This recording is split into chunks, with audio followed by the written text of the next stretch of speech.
Kinshasa na biso réalité ya banaki réalité ya banaki réalité ya banaki no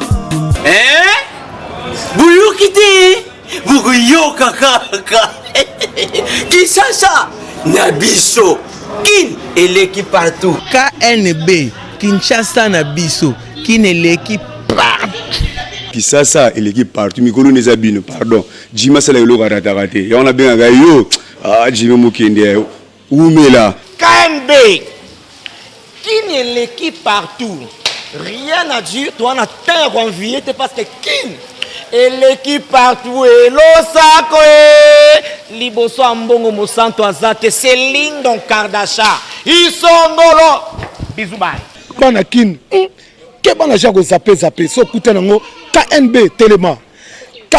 Telema qui chasse l'équipe partout Jimmy Mukendi umela KNB ko zape te so kuta nango check. Esengo mingi ya kokutana bino lisusu balandi ya magazine Kinshasa na biso o ezolemba te komemela bino ba vraie réalité ya ville ya Kinshasa.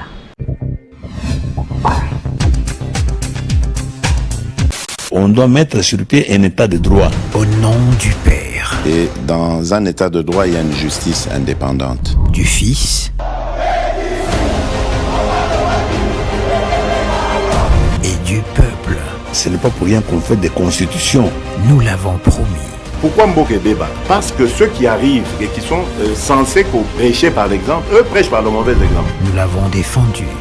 Un état de droit, c'est celui où tout le monde respecte la loi. Mais toi, tu crois que au balandi ou en abosani? Nous y avons cru. Mais ce que mokonzi alobi abi bon likambo ko pona au salango yo oza mwana mai nanga c'est vrai to tangaka na yo tu vas en prison. Nous y voilà. État de droit. Tofungo édition ya biso ya mokolo lelo mardi 9 juin et yindaki mabe na marché central na Zando esika wapi ba commerçant pe ba congolais ba silika ki ba bimi na bango balobi bazongela koteka po balembi na bango confinement malgré gouverneur ya ville ya Kinshasa Gentili Ngobila ye apekisa ki Zando efongama te bolanda yango na reportage ya Nathan Siata. Alobi boye jusqu'à nouvel ordre Zando ya monene ezali ya kokangama.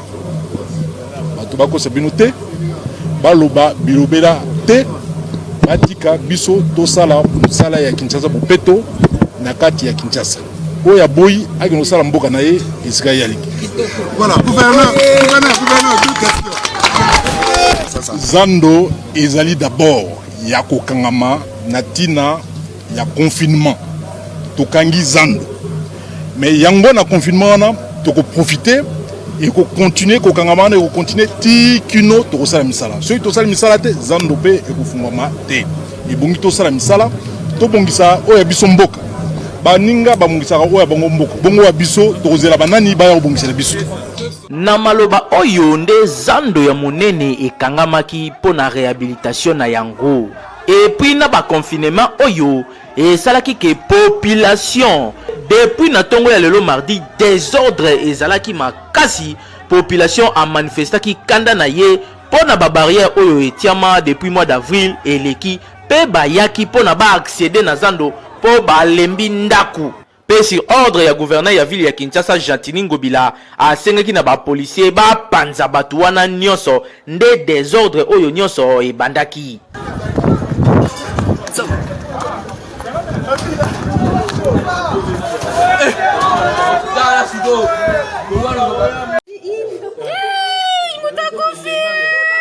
Papa Moutakufi va me mettre la poussou.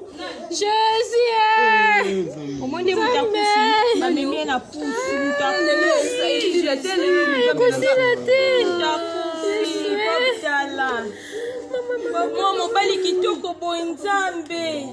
Kutu bras de fer moko et salamaki entre gouverneur ya ville ya Kinshasa P. Gilbert Kankonde, vice-premier ministre ya intérieur oyo asengaki ete misala wana ekatana kasi gouverneur ya ville ya Kinshasa aboyaki ba continuaki misala tala lelo oyo kanda ya population emati pe ba bimi na nzela balobi ete bazongela koteka na zando bakipe kutu te ke maladi ezali na mboka babrise babarrière nyonso mpo na kotalisa ras-le-bol oyo bazalaki na yango ete misala ezonga na zando mpo balembi nzala bakokufa na place ya corona. Tokanisa ete bakonzi bamoni na makambo oyo eleki lelo mpe bakozwa badécision ferme mpo na yango mpo bato bazoki mpe mutu moko akufi par balle. Dossier à suivre. Kinshasa eleki partout. Président de la République Félix Antoine Tshisekedi ayambaki délégation ya Union européenne mokolo ya lobby lundi na cité de l'Union africaine. Bozwa plus de détails na élément ya Nathan Siata. Nakokoma na bango lundi le 8 juin 2020 na kitunga na bango biloko ebele pona kosunga République démocratique du Congo na lutte contre pandémie ya coronavirus oyo eutaki na Union européenne. Commissaire européenne ya gestion ya crise, ministre français ya affaires étrangères, pe collègue na ye ya Belgique, bazalaki récit na mokonzi ya mboka Félix Antoine Tshisekedi Tshilombo na cité ya Union africaine. Pendant plus d'une heure, chef de l'État assisté na directeur de cabinet na ye, ministre ya affaires étrangères, ba échangeaki na ba invité na ye na situation humanitaire oyo eza provoqué na pandémie ya coronavirus, pe ba effort fourni na gouvernement pour na kobunda na crise. Félix Antoine Tshisekedi a salué qui aide ya solidarité ya Union européenne. Selon chef ya délégation ya Union européenne, Janez Nenasik, ba question mususu pe ezalaki abordé kasi a précisaki te pe apesaki ba détail union sorté. Je voudrais remercier à son excellence président Tshisekedi pour l'accueil qu'il nous a réservé, République démocratique du Congo, et aussi pour son effort de faciliter les vols au sein du pont aérien humanitaire européen. Pourquoi la République démocratique du Congo? Il y a plusieurs raisons, parmi eux les suivants. Premièrement, la situation humanitaire dans le pays est préoccupante. Il y a plus de 15 millions de Congolais qui ont besoin de l'assistance humanitaire. En plus, après le Covid, cette pandémie risque d'aggraver cette situation humanitaire. Troisièmement, comme vous le savez, en vue de restrictions sur le transport aérien, il y a une manque d'opportunité d'acheminer le matériel et le personnel humanitaire. Toutes les raisons pourquoi nous sommes ici. Nous avons eu une rencontre très approfondie avec le président. On a débattu en outre de la situation humanitaire, aussi la situation politique, sécuritaire, économique et sociale. Et Sengeli koyeba ki aide ya Union européenne ezali bongo ba purificateur d'eau, ba matériel ya laboratoire, ba masque, ba gants, pe ba équipement ya protection individuelle. Kinshasa, et l'équipe partout. Kaka mokolo ya lobby na cité de l'Union africaine, président de la République Félix Antoine Tshisekedi ayambaki ba député pe ba sénateur ya Sankuru. Bolanda yango na commentaire ya Nathan Siata. Pour la crise institutionnelle na Sankuru pe ba difficulté oyo population ezo vivre côté wana nde ezalaki na centre ya masolo na bango entre président de la République Félix Antoine Tshisekedi Tshilombo na ba député pe ba sénateur ya Sankuru oyo bayambamaki na cabinet ya chef de l'État na cité ya Union africaine lundi oyo le 8 juin 2020. Nous avons sollicité une audience auprès du chef de l'État pour ce qui suit. Primo, lui demander d'appuyer les actions du gouvernement et les initiatives que le gouvernement prendra dans les jours à venir pour rencontrer les préoccupations majeures de la province et de sa population, notamment en ce qui concerne la crise institutionnelle, en ce qui concerne l'enclavement ou le désenclavement et le développement de la province de Sankuru. Nous avons enfin suggéré à M. le Président de la République, à l'occasion de 60 ans d'indépendance de notre pays, parce que dans quelques semaines, dans 2 semaines, ça sera le 60e anniversaire de l'indépendance de la RDC, nous avons proposé au Président de la République d'impulser le démarrage de Lumumba-Ville en territoire de Katakokom, ville qui a été créée en 2013 par un décret du Premier ministre en hommage à l'illustre disparu. Plus concrètement, nous avons suggéré à M. le Président de faire en sorte que les autorités urbaines soient nommées, que le site commence à être aménagé et que la construction de la ville devienne une réalité. Le président de la République s'est montré très attentif et n'a pas manqué de nous dire qu'il s'impliquera personnellement. La population de Sankourou et nous-mêmes, ses mandataires au Parlement, nous exprimons toute notre reconnaissance à M. le Président de la République. Elia Sankourou basengaki pe na chef de l'État garant de la nation atombola à titre posthume ndeko na bango Mpolo Kito Maurice, compagnon ya Patrice Emery Lumumba na rang ya ba héros national lors ya ba festivité oyo ezali koya oyo eko marqué 60 ans ya indépendance le 30 juin 2020. Kinshasa et l'équipe partout. UDPS a décidé de remplacer Jean-Marc Kabound à Kabound na Madame Patricia Nseya na poste ya premier vice-président et Assemblée nationale. Pour plus de détails, dans commentaire ya Nathan Siata. Sur décision ya autorité morale ya parti présidentiel UDPS, Patricia Nseya nde a remplacé Jean-Marc Kabound à Kabound na poste ya premier vice-président ya Assemblée nationale. Ayaki Lobby accompagné na secrétaire général ya parti UDPS Augustin Kabouya pour na kosala dépôt ya candidature na ye. Tel que vous voyez votre humble serviteur devant vous, je ne fais rien sans se référer à ma hiérarchie. Le 2 juin, j'avais sorti une déclaration.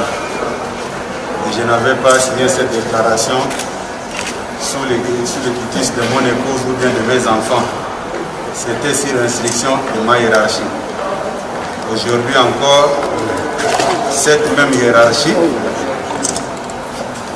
m'a donné des instructions pour déposer la candidature de l'honorable Patricia Nseya. C'est ce qui est plus important pour moi au stade actuel. Je me réserve de tout commentaire. Je suis secrétaire général de l'Union pour la démocratie et le progrès social. Aujourd'hui, vous me voyez là venir déposer une autre candidature au nom du parti. Ce n'est ni au nom de ma famille biologique, ni au nom de sa famille biologique. Les choses doivent être dites clairement comme ça pour éviter des confusions de part et d'autre. Les problèmes de coalition dont vous faites allusion, je tiens encore à vous préciser. FCC cache. Nous sommes toujours en coalition, puisque pas plus tard, il y a 3 jours, que l'autorité morale du FCC nous avait fait parvenir la liste de ses mandataires et nous avons tout pris pour traiter ça ensemble. Il n'y a pas de problème que nous pouvons spéculer au stade actuel. Ayez vos apaisements. Quand il y aura un problème, vous me verrez toujours, comme dans mes habitudes, je ne me suis jamais caché derrière les rideaux pour dire quoi que ce soit. Restez d'abord calme derrière les dossiers que nous venons de déposer. Le reste de la coalition, ce n'est pas d'actualité pour le moment. Ce qui est plus important, c'est les dossiers que nous venons de déposer. 2 femmes intelligentes na tête ya chambre basse ya parlement tokanisa ke dio oyo et kozala kitoko pour un bon fonctionnement ya institution oyo Kinshasa et l'équipe partout.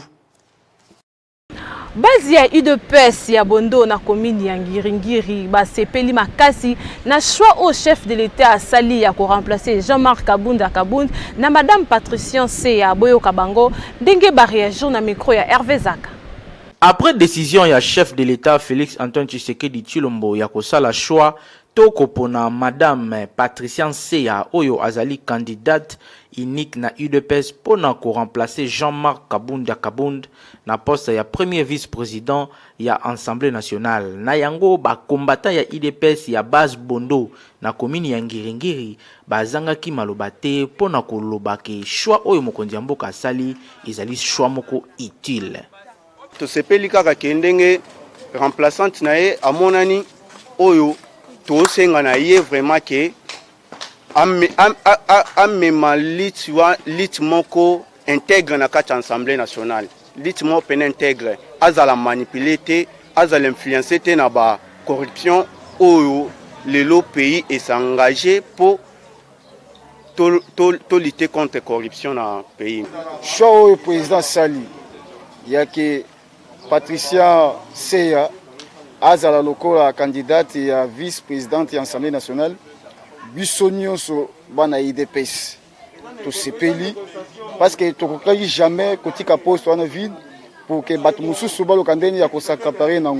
Alors, le co est à revenir à IDPS, il y a tout ce pays pour le choix, il y a Patricia Seya.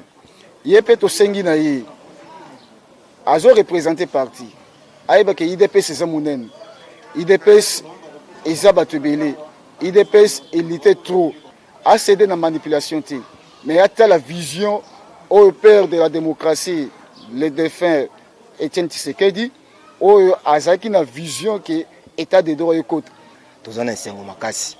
Pour tous abana ndako moko, tous en abolingo, tous en ni pour ni contre, mais tous en a besoin parti na biso za na Fox.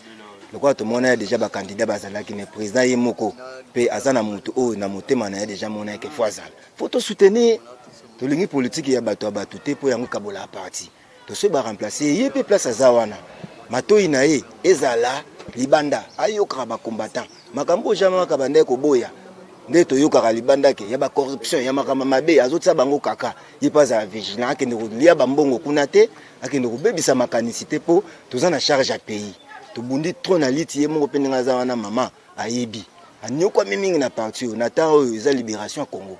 De tout lingi bajan na biso IDPS tant bozo kende quelque part bozala ka dire pour nini bo sauver Congo. Tozo mona bato belé bo tsai poa bo voter ya quelque part mais abosa ni bino. Biso to lingi ndenge tozo soutenir maman ndenga ke boye. En tout cas abosa na parti te aliam bongo te azala kaka na bomengo azala na bolingo a soutenir président de la République va soutenir IDPS et kende liboso. Bolandi bino moko ndenge ba combattant balobi pona bango décision ya chef de l'état ezanango mabete po madame Patricia Seya azali mwana ya ndako bien formé na ye moko le vieux Tomalanda et Etienne Tshisekedi wa Mulumba donc côté kuna bazana confiance ke musala e ko sala makitoko totala nanu pe ndenge ba kokumbela masolo po baloba ki basi batonga mboka te Kinshasa et l'équipe partout. Procès 100 jours, Marie-Josée Mengi, Oazali assistante ya Amida Chatur, Oazali Mwasi ya Vital Kamere, Akangamaki Mokolo ya Lobby, pe Azali sous mandat d'arrêt provisoire. Procureur général près ya cour d'appel ya Kinshasa Matete qui sous la Betika a outi ko placer Marie-Josée Mengi Oyo Azali collaboratrice ya Madame Amida Chatur épouse ya Vital Kamere sous mandat d'arrêt provisoire pour notre détournement ya mbongo ya l'État. Ayaki Yemoko lundi le 8 juin 2020 devant justice après que avis de recherche Moko ezala lancé sur Yé accompagné d'un avocat naye Francis Kalombo liboso ya justice. Notre client a répondu librement parce qu'elle a appris à travers la presse qu'il y avait un mandat de recherche contre elle et s'est présentée librement. Là, nous sommes en train de faire certains devoirs que le parquet a requis. Donc, on fait une descente et puis on verra la suite. Elle est en liberté? Non. Elle est en détention pour l'instant. Marie-Josée Mengi azalaki entendu pendant plusieurs heures avant ayeba sort na ye et pas ya procureur. Pena minute oyo ndaku na ye ezali perquisitionné na ba inspecteur judiciaire pour la continuité à banquette. Dossier à suivre. Kinshasa et l'équipe partout. Kaka na procès 100 jours, analyste Bernabé Wimana bakanga Kamere pour akosaki président de la République Bolanda. Bino besoin de travailler 57 maisons, il y a Samibo. Samibo, ce qui Samibo. Bah, il est Ousmane, yo vérifier na Google. Il y a mon ni na Google parce que Ousmane est une société fictive exacte. Et ça montage kaka kutukuna ba associé na 7 mois bazali. Yo beti na Google, nous avons vu et nous avons apprécié. Tala buzo banengon. C'est monsieur à 59 ans quand même. Les conseillers économiques qui disent le directeur de cabinet n'est pas mon chef, projet Zalaki Troubadour, Zalaki désorganisé, Zalaki. Bref, RTNC a katakaka parce que Sony, Yamboka na biso des obi malibanda, on ne peut pas nous prendre au sérieux, ben investisseur bakoyate. Après avoir passé 4 fois devant la justice congolaise, déjà 4 audiences qui est-ce que mon Amboka Vital Kamere a qui peut espérer la liberté provisoire il y a procès naé.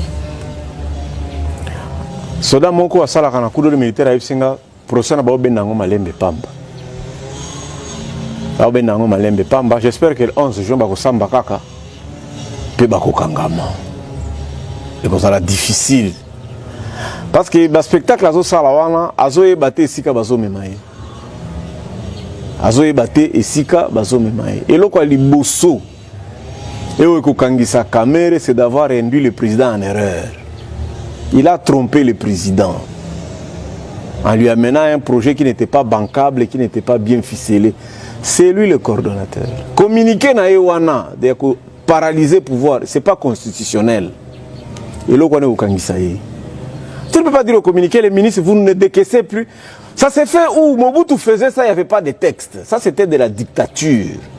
Constitution Nabiso, le président ne gère pas. Tchibala était là. Tchibala était là. Constitution Nabiso, le président ne répond pas au Parlement. Pour la Makambo Italie, je suis en Boka. C'est le premier ministre qui ordonne le décaissement. N'engeni ni yo directeur de cabinet comme la ministre de la Finance. Le ministre de la Finance n'est pas à décaisser. C'est une violation à la Constitution. Il doit répondre. Naïbité, à moins que... Naïbité n'engena kobika. Je suis désolé. Mais un procès on a faute nde yango wana. Jamala okangama po mbongo wana ali akango akokangama. Muima wana aza farceur. Mbongo, basi ba pesi 57 millions nyonso pona kusala 1500 maisons, y compris clé à main, clé. Yozo kende ko dédouaner nini lisusu. Et puis ba bisinga mbongo wana, ba panzaki yango na Shoprite. Na restaurant za ranso ki le palais, wana nde ba panzana ki. Et puis ayi ko samba te do ba okanga bango.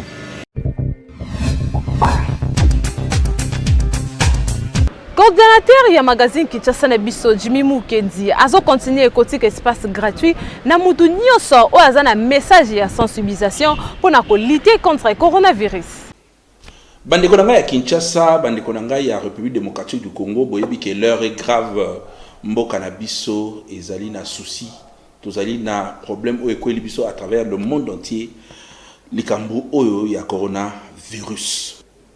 Ndeko congolais respecté ba consigne nyonso epesami na bakondi ba consigne ya hygiène esengeli toye ba ndenge nini toko repousser yango parce que ezali ko sala déjà ba mort bozali koyoka o ezali koleka na Italie yango na biso en tant que ba leader d'opinion biso en tant que ba serviteur na bino o to servera bino à travers ba média na casquette nanga ya coordonnateur ya magazine Kinshasa na biso na ko annoncer bino boye bato nyonso topé ba autorité nyonso oyo bazali na message lié na coronavirus pour la sensibilisation, c'est-à-dire bozala une association, bozala structure, bozala individu, message na yo oyo ezali ko kende na sens ya ko sensibiliser bandeko, na sens ya ko appuyer riposte oyo tozali ko sala awa na magazine na bino KNB ekoleka gratuitement. KNB magazine na bino Kinshasa na biso et ko continuer ko servir bino ndenge longo bani boyebi ke bolandaka biso chaque jour à partir de 18h30 na Show TV, à partir de 19h30 à PIC TV et puis à partir de 20h30 na Baraka TV. En rediffusion toyaka à partir de 10h30 na Baraka, à partir de 11h30 na Show TV et à partir de 14h na PIC. Donc message wana topé ba encouragement au boko ko encourager bandeko par rapport ya tant autres vous allez ko passer boko ko tindela biso yango à travers numéro o eza affiché na ba écran na bino du micro ya KNB WhatsApp na biso ko za la polele pona ko yamba ba message na bino sinon ceux qui bomoni que nécessité ezali que ba équipe na biso o ezali à travers Kinshasa Mobimba e ya kuna tokoya kozwa ba image wana nyonso boko sala topé ba message boko sala pona coronavirus pona lutte to pona ko informer bandeko to lekisa yango gratuitement to respecter ba consigne ba kondi et puis biso nyonso to longa coronavirus. Bolanda évolution ya coronavirus na RDC en particulier na Nanton Siata. Na bulletin na bango numéro 77 ya comité multisectoriel ya riposte contre pandémie ya coronavirus, République démocratique du Congo a enregistré lundi au 8 juin 2020 153 nouveaux cas confirmés, dont 149 ezali à ville ya Kinshasa, 4 ya Okatanga, 2 nouvelles personnes bazali guéries, pe batomi balé lisusu ba kufi na baka o ezali déjà confirmé. Donc na minute oyo total ya baka depuis début la pandémie et bandaka le 2 mars 2020 to komi na 4259 cas confirmés na ville ya Kinshasa, 539 personnes guéries, 90 personnes ici bakufi. Yondeko oyo monaka yango ba G yokaka nombre ya ba mort ndenge ezo mata.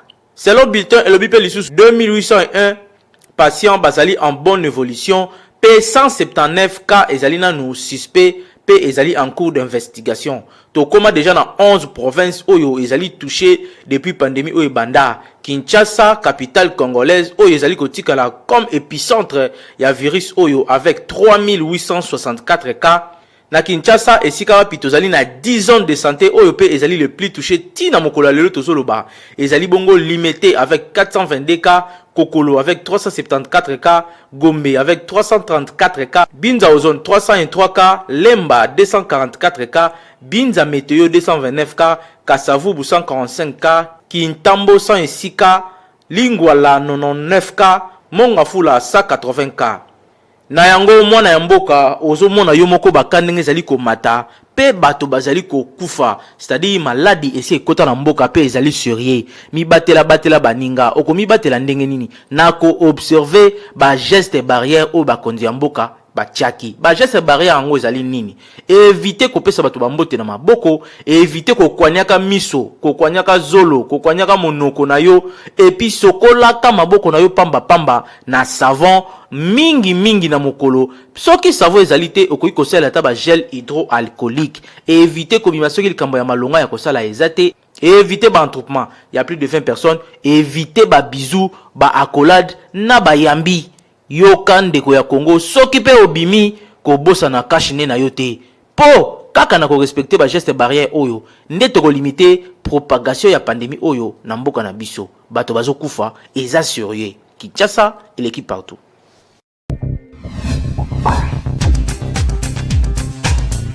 Beltesco toujours na souci ya kosunga population azokoba kosalela biso bambiliki ya ndenge na ndenge lelo ya ili biso leke rigole oyo ezoteka partout na Kinshasa pe na ba boutique na moins cher. Lelo na Kinshasa miliki elongo likambo ya ba riche po e koma nango na prix ya mukie po na mutu nyonso ndenge akokeli grâce ya Beltesco alongola yango luxe na RDC. Na cadre ya kosunga congolais amela miliki ya qualité amemeli bino lait en poudre instantané Kerigold eye pona mutu nyonso okomela na ti café mai ya moto mai ya lobo tope okoki kolia yango kaka ya pamba eza na goût moko ya kosakana te. Kerigold lait végétal plein de vitamines A et D, protéines pe calcium ezosunga bana bakolaki toko pe mikolo ba savourer miliki kitoko ya mabele ya ngombe. Miliki oyo ezali koteka partout. Komela Kerigold full crème ezali kotonga nzoto na yo 2 fois. Monto amera Kerigold abela ka pa mapamba te. Ba maman baza na bana, ba maman baza na bazemi, ba maman baza na ba fatigue ebele. Komela miliki Kerigold ezali ko bakisa susu ba protéines, ba calcium, ba vitamines ebele na kati ya nzoto. Lait en poudre instantané Kerigold miliki ya solo ya ngombe sans complexe na Kinshasa na mbongo nyonso oza nango okomela miliki na yo sans problème grâce ya Beltesco mosungi ya mboka.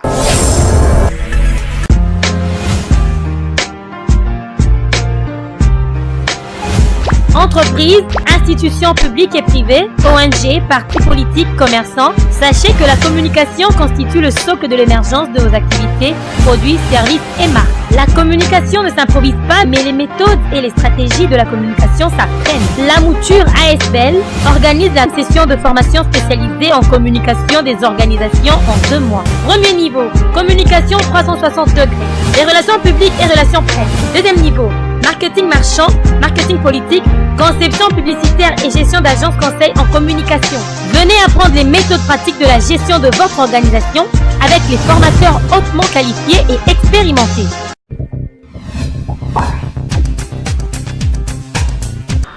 tolitaki totuna mpe toyeba eloko nini to conséquence nini eyelaka mwasi ya zemi soki azomela masanga ebele. Dr Gabriel ya Siloé médical a réagir na micro ya Hervé Zaka.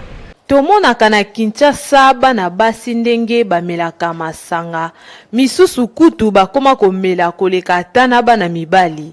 Pona bango ekoma nango normal, kasi tolukaki toyeba ba conséquence nini ezalaka epai ya mwasi ya zemi soki azomela masanga ebele. Dr Gabriel a expliqué boye. Alcool epai ya mwasi ya zemi est un avantage petit.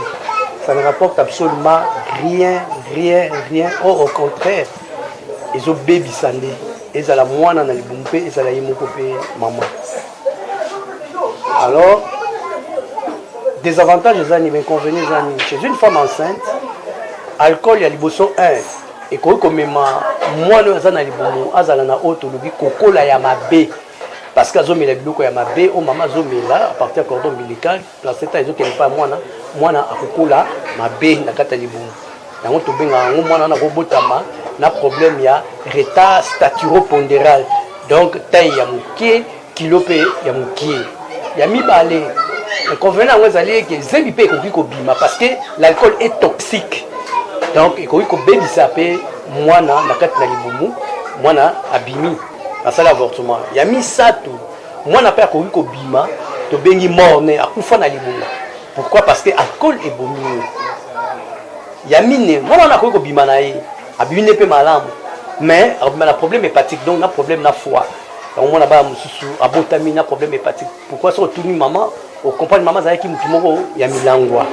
Alors, inconvénient ezali là ebele mwana ko bota ba pena suka aza malamu mbomoni mais kati na foi ya mwana ebeba pourquoi masanga o mama banai komela ekiko bebisa mwana vitamina hépatite surtout agene to yeba pourcentage na ngote ya mabe koleka nde yango wana eropesoni na nzoto yo ko na zemi d'abord na yo moko mama ezoko détruire yo et bon mwana oyo azaki vraiment que azana défense mon côté et ko sala ni ko bebisa donc on va me souvoir même si c'est que donc il vu na eza yo moko non ozomi boma pozo boma mwana na yo wazakat na libongo donc surtout ba gene wana pourcentage na oto bien eza très toxique combien de fois total ba image ya bato azokufa na ba gene wana à quoi plus forte raison mwana za na libongo sans défense nous allons kitokoti ya wana juste l'inconvénient ya mwasi oyo aza na zemi akoki komela jamais de boissons alcooliques. Boyoki bino moko ndenge nini docteur alobi ba mama mwasi soki aza na zemi trop d'alcool na nzoto ezalaka malamu te po okoki ko riske obota mwana na ba défaut ebele mwana akoya kobima na ba maladie ya ndenge na ndenge okonyoka mabutu kaka yo moko olalaka te alors yo mama oyo yebi ke oza na zemi doze nanu komela masanga ata po na 9 mois kaka soki oboti na yo wana nde okoki kozongela ba vie na yo ya bilangwa mama soki olingaka mwana na yo bikisa vie na ye. Kinshasa eleki partout. Merci Nabino bozalaki tellement ebele ya kolanda édition ya mokolo lelo e komina suka soki bo sepela ki na édition ya mokolo lelo tika topesa merci na Hervé Zaka double poumon o azalaki na sima ya caméra na tensieta na réalisation pe na coordination ya Jimmy Mukendi kasi bobo sana kailoko moko te to misana ko yebisa bino ya ko s'abonner massivement na chaîne YouTube Kinshasa na biso Kinshasa yo eleki partout.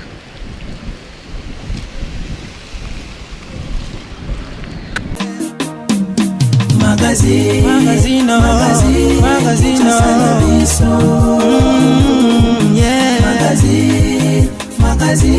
Kinshasa na biso réalité ya bana ki réalité ya bana kino